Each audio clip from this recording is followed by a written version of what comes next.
17 नं सबाइजार समष्टिनिफ्राय कंग्रेस दलनि जानानै आंखौहाय बिजाथि महरै गसंनानै दिनै मन'नयन पत्रखौ दिनै आङो दाखिल खालामफैदों।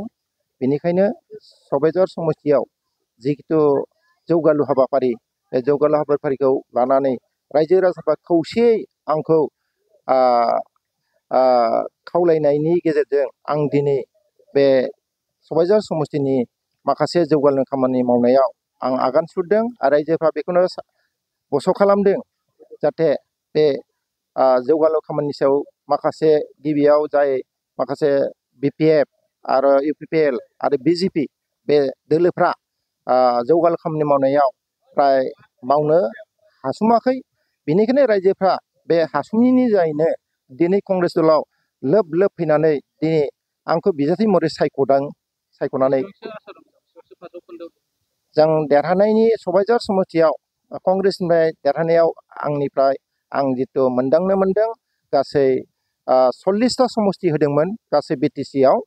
बिनि गेजेराव कंग्रेस दला आंनि साननायाव 17टा देरहागोन। बेनिखायनो जोंनि बे देरहानाया कंग्रेसनि सायावसो सोनारनानै सरकारखौ दानो हाफुंगोन। कंग्रेसनि उइदाउट कंग्रेसनि सायै बे सरकारखौ गभर्नमेन्ट दानो हानाय नङा BTC आव। बेखिनिखौ आंनिफ्राय मिथिनाय जादों आरो। सबाइजार समष्टियाव बेसेबांसो भटआव देरहागोन बायदि? सबाइजार समष्टियाव देरहानाया ओरैनो भटआ फ्राय 60,000नि गेजेराव आङो बाङायावनो देरहानायनि आसा दं आरोखि।